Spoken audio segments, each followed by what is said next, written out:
Très ravi de vous retrouver, fidèles followers de Actuel Média. Mesdames et messieurs, bonsoir et bienvenue dans ces JT hebdomadaires sur Actuel Média. Mesdames et messieurs, une fois de plus, bienvenue dans ce JT hebdomadaire sur Actuel Média. À présent, les titres. La 9e édition du festival Didibi ou Festidibi s'est tenue à la place du 51e de Bamako du 8 au 18 février 2024. Que peut-on retenir de ce grand événement? Des détails dans ce journal-là. Depuis 2011, le 13 février est consacré à la journée internationale de la radio, célébrée à travers le monde. Qu'est-ce qu'il faut comprendre de cette journée? Les détails dans un instant. Comme annoncé dans le titre, la 9e édition du festival Didibi, qui est le plus grand rendez-vous culinaire du Mali, a eu lieu du 8 au 18 février 2024 à la place du 51e de Bamako. Ce grand rendez-vous gastronomique réunissait les chefs cuisiniers, rôtisseurs, restaurateurs, mixeurs d'épices, etc.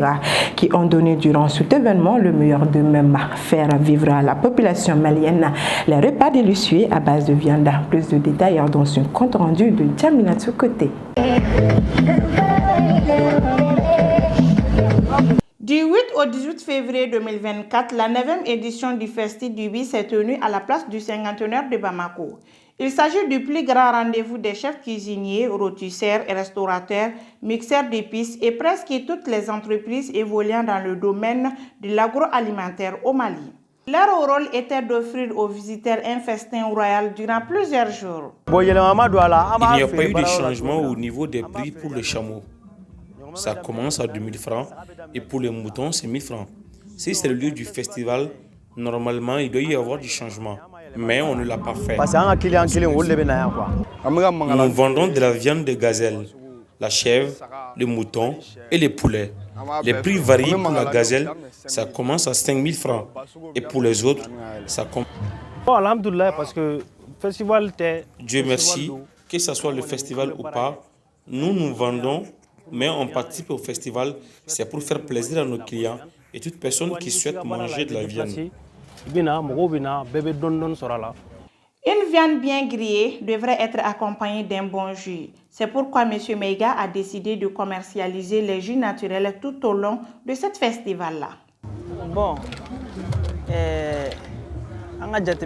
constats ont montré que les gens viennent acheter de la viande. Donc, après cela, ils ont besoin du jus frais pour faciliter la digestion. C'est pourquoi on s'est donné à la commercialisation des jus naturels pour satisfaire nos clients. Les prix varient entre 1000 francs et 2000 francs. Tout dépend de la clientèle.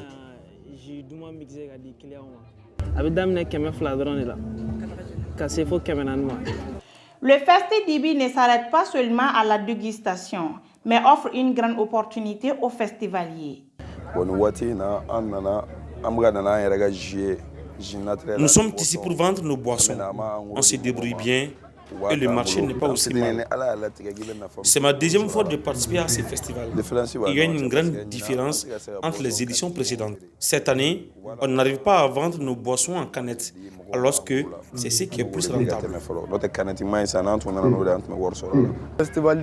Je gagne beaucoup à ces festivals Dibi, parce que quand il y a du marché, on peut vendre jusqu'à 500 000 francs par jour. Le festival du Dibi, c'est aussi se régaler, se divertir, se rafraîchir en partageant des moments inoubliables avec ses proches. Nous sommes là pour se faire plaisir, parce qu'il y a de la viande et le monde partout. On ne s'ennuie pas. Je suis là avec mes enfants et c'est pour nous faire plaisir. Oui, nous allons acheter de la viande, plus précisément celle du chameau. C'est un lieu de divertissement pour les enfants et même pour les adultes. Plus de 150 restaurants, dibiteries, fast-food, boulangeries, glaciers se sont retrouvés sur ces rendez-vous culinaires et gastronomiques, sans précédent tout en profitant de nombreuses animations et attractions sur le site. Le Festival du Dibi est le plus grand événement culinaire de notre pays. Basé sur les grillades, le Festival du Dibi permet à plusieurs personnes de faire plus d'économies et de faire découvrir à la population malienne les différentes spécialités et techniques en matière de grillades de toute la sous-région. C'était là le compte rendu de Djaminatou Côté sur le festival Didibi, considéré comme la vitrine du Mali. La ville de Bamako devient très insalubre. Les rues de la ville sont transformées en véritables poubelles à ciel ouvert. La ville des Trois Caïmans étant étouffée sous les poids des ordures. La population veut une solution à ce problème. Pour en savoir plus, Al-Shekida a pris l'avis de la population et celui du groupement d'intérêt économique GIE. Regardons ensemble son reportage. La ville de Bamako est confrontée à des problèmes d'assainissement sérieux. Caniveaux bouchés, ordures en pleine rue, c'est parfois le spectacle désolant qu'offrent les 6 communes qui constituent la ville. De nos jours, l'accumulation des déchets est devenue un problème majeur. L'insalubrité, c'est le fait que dans les villes, tous les endroits soient sales et couverts d'ordures. Les causes et les conséquences de ce problème sont nombreuses et peuvent avoir des effets néfastes sur la santé humaine. L'insalubrité a beaucoup d'inconvénients et est présente à tous les niveaux. La première cause est au niveau du comportement des citoyens. Parce que si tu ne connais pas les dégâts que cause la saleté, tu ne peux pas tenir compte de tes déchets. Et ça, c'est un très gros problème ici au Mali, car les citoyens ne sont pas conscients des dangers de l'insalubrité. La deuxième cause est au niveau de l'État. Il faut qu'ils sachent que l'insalubrité pose d'énormes problèmes.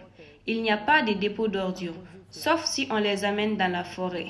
Et pour cela, il faut un tracteur ou un camion. Comme tout le monde n'a pas ces moyens, c'est difficile. Maintenant, il faut noter que les gens qui transportent les ordures avec des chariots les versent partout dans les rues ou leur donnent aux enfants qui vont les jeter dans les endroits où il y a moins de monde. La conséquence n'est rien d'autre que la maladie et l'image du pays. Aujourd'hui, personne ne peut s'asseoir dans la rue ou même dans sa maison à cause des moustiques, et qui dit moustique dit maladie. Insalubrité. C'est très normal parce que si nous n'avons pas d'endroit où jeter nos ordures, nous n'allons quand même pas les laisser dans notre maison. Donc, on les fait sortir de notre maison. C'est parce qu'on n'a pas d'endroit où jeter qui nous pousse à les mettre au dehors. Il y a beaucoup de conséquences aussi. De nos jours, il y a plusieurs types de maladies et c'est là dû à l'insalubrité. Insalubrité. C'est la population même qui est à la cause de cette insalubrité. Tu as beau adopter des méthodes pour rendre propre ton environnement, mais il y a toujours quelqu'un qui vient le salir. Supposons qu'il y a une poubelle dans notre quartier et qu'une personne passe à côté de cette poubelle, mais ne jette pas ses déchets dedans, mais plutôt par terre. Si tout le monde agit de la sorte, cela mène forcément à l'insalubrité. Et même si tu prends la décision de faire mobiliser des gens pour rendre la ville propre, ils ne voudront pas. Donc cette insalubrité cause des maladies. Les habitants de Bamako et les groupements d'intérêt économique de l'assainissement veulent à tout prix un changement en vue de donner une bonne image à la capitale. C'est dans cette perspective qu'ils lancent un appel aux autorités ainsi qu'aux citoyens. Il faut que l'État joue pleinement son rôle. Même si on ramasse les ordures, si on n'a pas de lieu de dépôt, cela ne sert à rien.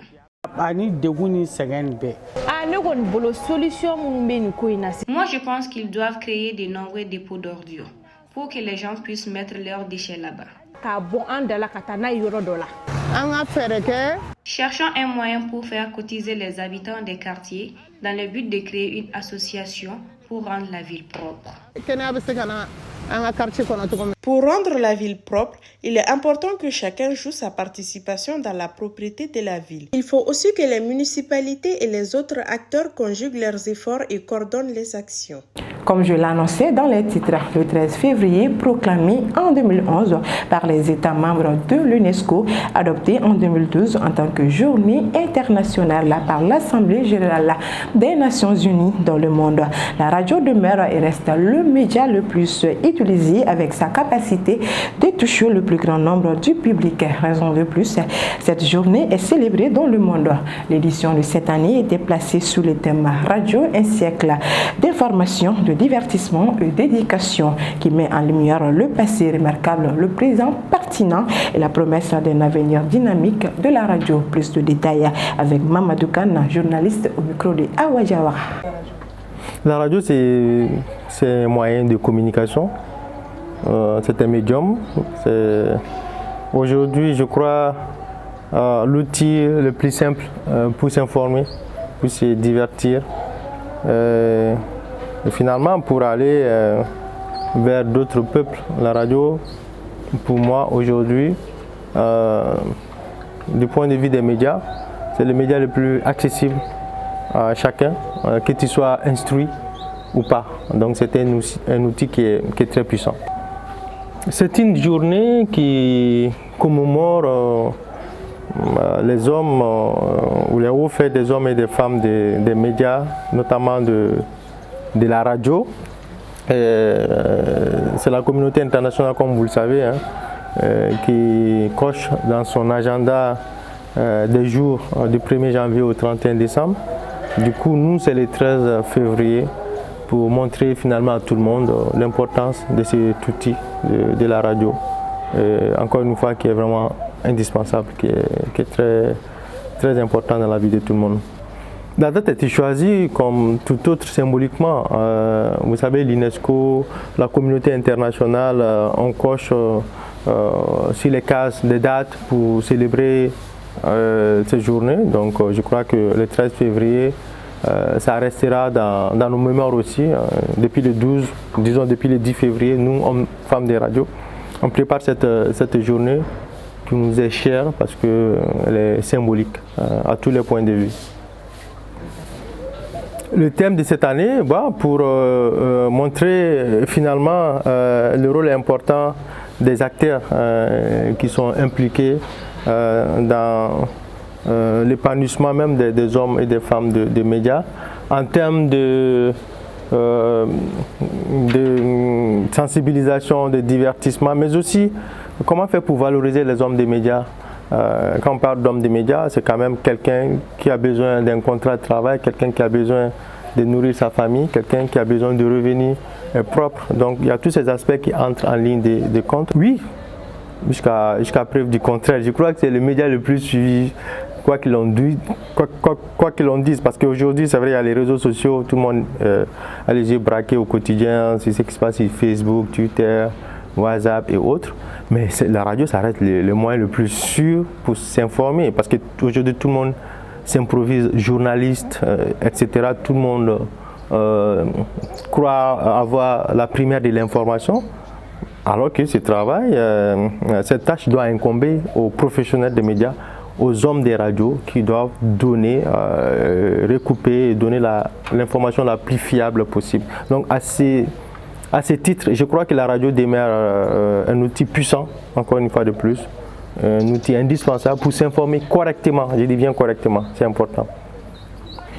Pour célébrer cette journée, chez nous par exemple, on met en avant le fait que dans les radios au Mali, un peu partout à travers le monde, il y a des hommes, mais il y a aussi des femmes. Souvent, il nous arrive, lors de la journée internationale de la radio, de laisser les femmes travailler pour montrer aussi que c'est au niveau de la radio, il y a des hommes, mais vraiment il y a des femmes, montrer aussi leur talent, leur potentiel. Cela est très important. Nous, on aménage un peu notre programme lors de la journée mondiale de la radio. Je crois qu'il y a beaucoup d'autres radios qui les font. L'aménagement du programme, c'est quoi? C'est-à-dire qu'on a une édition qui est consacrée presque exclusivement à l'actualité sur la journée internationale de la radio. On dit que ce sont les cordonniers qui sont les plus mal chaussés. Du coup, nous, on met l'accent sur notre travail, sur l'outil qui nous utilise au quotidien, la radio, et on parle beaucoup de la radio ces jours-là. C'est la radio quoi. En fait, quand je dis radio, on parle d'hommes des médias. Hommes des médias, certains pensent que la radio aussi, c'est juste que certains ne font même pas la différence entre animateur et journaliste. Et dès que tu commences à parler, on te traite de journaliste, etc. Et ils pensent aussi qu'à la radio, c'est facile, tu vas juste t'asseoir pour parler. Il faut avoir une formation solide derrière, il faut avoir une formation de base des journalistes pour exercer les métiers de journaliste et d'animateur. Je précise qu'un animateur, c'est un professionnel des médias, un journaliste, c'est un professionnel des médias. Donc, tout ce qu'on fait au quotidien, ça s'apprend. Et c'est vraiment important de respecter l'éthique, la déontologie journalistique. C'est ce qui régit notre métier. Et il est important pour tout le monde d'être professionnel, quoi que tu fasses, que tu sois des web médias, que tu sois de la presse écrite, la presse en ligne, la radio. Il est un devoir pour tout un chacun de demeurer professionnel jusqu'au bout des ongles. C'était Mahamadou Kane au micro de Awa Diawara pour nous parler de la journée internationale de la radio. À présent, l'actualité nationale et internationale en bref et en image avec la voix et la compilation de Maïmouna Dao. L'actualité nationale. Le président de la transition, son Excellence le colonel Assimi Goïta, a présidé le jeudi 15 février 2024 la cérémonie de baptême de la 19e promotion des élèves commissaires de police. Cette cérémonie s'est déroulée à l'École nationale de police Amadou Touré dit Gandhi, en présence de plusieurs personnalités, dont les ministres de la Sécurité et de la Protection civile, le président du Conseil national de transition, ainsi que le chef d'état-major général des armées. La 19e promotion des commissaires de police a été nommée en honneur du feu lieutenant-colonel Tchekoro Bakayoko. Elle compte en tout 369 nouveaux commissaires, incluant 56 personnels féminins. Le ministre de l'administration territoriale et de la décentralisation, le colonel Abdoulaye Maïga, a annoncé lors d'une cérémonie présidée par le président de la transition, le colonel Assimi Goïta, le mardi 13 février dernier, la récupération des données biométriques autrefois détenues par la société française IDEMIA grâce à des ingénieurs informaticiens volontaires maliens. Elles ont directement été basculées sur l'application Malikoura biométrique. L'actualité sous-régionale. Le décret du président Macky Sall du 3 février, abrogeant celui convoquant le corps électoral le 25 février, a été annulé jeudi par le Conseil constitutionnel pour manque de base légale. Saisi de plusieurs requêtes de la part des 8 candidats à la présidentielle et 51 députés au fin de contester le décret pris par le président Sall, le Conseil constitutionnel s'est déclaré compétent pour statuer sur les recours dirigés contre la loi reportant les présidentielles au 15 décembre et les décrets précités. L'actualité internationale. Les troupes ukrainiennes et russes se livrent des combats acharnés à Avdiivka, ville située dans l'est de l'Ukraine, a déclaré ce vendredi un haut commandant militaire ukrainien. Cette annonce intervient au lendemain des déclarations faites par le président ukrainien Volodymyr Zelensky, qui a assuré que Kiev faisait tout ce qui est possible pour sauver ses troupes à la peine sur le front oriental, notamment dans la ville d'Avdiivka, où la situation est décrite comme critiquée. Dans le CJP hebdomadaire, merci à vous de l'avoir suivi dans votre programme sur Action Média.